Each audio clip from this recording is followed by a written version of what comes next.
بسم اللہ الرحمن الرحیم۔ حضرت حسن بصری رحمۃ اللہ علیہ فرماتے ہیں کہ میرے پاس ایک خاتون آئی اور آ کر کہا کہ میری بیٹی کا انتقال ہو گیا، میں اس کو خواب میں دیکھنا چاہتی ہوں، آپ کوئی مجھے ایسا وظیفہ بتا دیں تاکہ وہ مجھے خواب میں نظر آ جائے۔ حضرت حسن بصری رحمۃ اللہ علیہ نے اس خاتون سے فرمایا کہ عشاء کی نماز کے بعد 4 رکعت نفل پڑھ اور چاروں رکعتوں میں سورہ فاتحہ کے بعد سورہ الہاکم التکاثر پڑھ اور سلام پھیرنے کے بعد سونے تک درود شریف پڑھتی رہے۔ وہ خاتون چلی گئی، اس نے یہ عمل کیا۔ رات کو خواب میں اس نے اپنی بیٹی کو دیکھا کہ بڑی تکلیف میں ہے، آگ کی زنجیروں سے بندھی ہوئی ہے، چیخ رہی ہے، چلا رہی ہے۔ ماں کی آنکھ کھل گئی، بڑی پریشان۔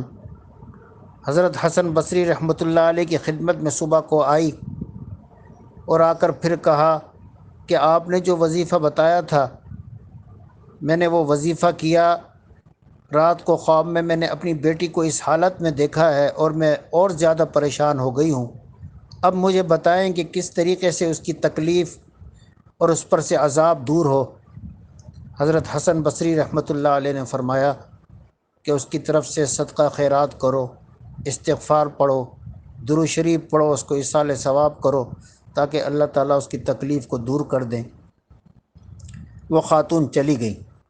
حضرت حسن بصری رحمۃ اللہ علیہ فرماتے ہیں کہ جب رات کو میں سویا تو میں نے خواب میں دیکھا کہ جنت میں ایک عالی شان خوبصورت تخت ہے، اس تخت پر ایک نوجوان لڑکی بیٹھی ہے اور انتہائی خوبصورت کپڑے پہنے ہیں۔ اس لڑکی نے حضرت حسن بصری سے کہا کہ آپ نے مجھے پہچان لیا؟ حضرت حسن بصری رحمۃ اللہ علیہ نے فرمایا کہ میں نے نہیں پہچانا۔ اس لڑکی نے کہا کہ میری والدہ آپ کے پاس آئی تھی اور آپ نے اس کو درود شریف پڑھنے کے لیے کہا تھا۔ حضرت حسن بصری رحمۃ اللہ علیہ نے فرمایا کہ آپ کی والدہ نے تو آپ کی حالت بالکل برعکس بتائی تھی کہ وہ تو تکلیف میں ہیں، پریشانی میں ہیں، حالانکہ آپ تو ٹھیک ہیں، اچھی حالت میں ہیں۔ تو اس لڑکی نے جواب دیا کہ میری والدہ نے صحیح بتایا تھا، اور میں نہیں بلکہ ہمارے اس قبرستان میں 70,000 مردے عذاب میں مبتلا تھے۔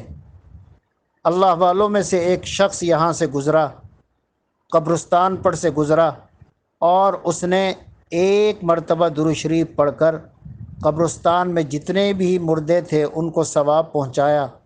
اللہ تعالیٰ کے یہاں اس کا درود شریف ایسا قبول ہوا کہ ایک مرتبہ درود شریف پڑھنے کی برکت سے ہم 70,000 مردوں پر سے اللہ جل شانہ نے عذاب کو ہٹا دیا۔ اب آپ اندازہ کریں، یہ واقعہ حضرت شیخ الحدیث مولانا محمد زکریا رحمۃ اللہ علیہ نے فضائل درود شریف میں لکھا ہے۔ ایک بات تو یہ معلوم ہوئی کہ جب آپ قبرستان سے گزریں تو کچھ نہ کچھ ایصال ثواب کیا کریں۔ سورہ اخلاص پڑھ کر سارے مردوں کو ایصال ثواب کر دیں، درود شریف پڑھ کر ایصال ثواب کر دیں، یا کوئی اور چیز پڑھ کر آپ ایصال ثواب کریں، کیونکہ وہ مردے آپ کے محتاج ہیں۔ اب آپ ان کو بس صرف ایصال ثواب ہی کر سکتے ہیں، ان کو ثواب ہی پہنچا سکتے ہیں، اور اللہ جل شانہ پہاڑوں کی صورت میں ان کو یہ ثواب جو ہے عطا فرماتے ہیں۔ دوسری بات یہ معلوم ہوئی کہ درود شریف افضل عمل ہے، محبوب عمل ہے، اللہ کے یہاں انتہائی مقبولیت والا عمل ہے۔ ہر عمل کے بارے میں یہ ہو سکتا ہے کہ وہ اللہ کے یہاں قبول ہے یا نہیں ہے۔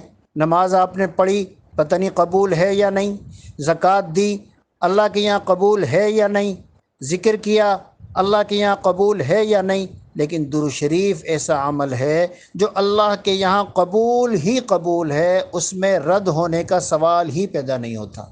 اس لیے آپ اپنی عادت بنائیں، آپ کا کوئی دن کوئی رات ایسی نہ ہو جس میں آپ درود شریف نہ پڑھیں۔ درود شریف کی کثرت کیجیے، کم از کم 1,000 مرتبہ مختصر درود شریف پڑھ لیں، صلی اللہ علیہ وآلہ وسلم، صلی اللہ علیہ وآلہ وسلم۔ دن میں، رات میں، آپ کے دن کے ابتدا میں بھی درود شریف پڑھیں، درمیان میں بھی درود شریف پڑھیں، شام کو بھی درود شریف پڑھیں، رات کی ابتدا میں بھی درود شریف، آپ کے دن کی ابتدا درود شریف سے ہو، آپ کے دن کا اختتام درود شریف سے ہو، آپ کی رات کی ابتدا درود شریف سے ہو اور رات کا اختتام درود شریف سے ہو۔ آپ غموں سے، تکلیفوں سے، پریشانیوں سے، مصیبتوں سے بچ جاؤ گے۔ اللہ تعالیٰ ہمیں کثرت سے درود شریف پڑھنے کی توفیق عطا فرمائے۔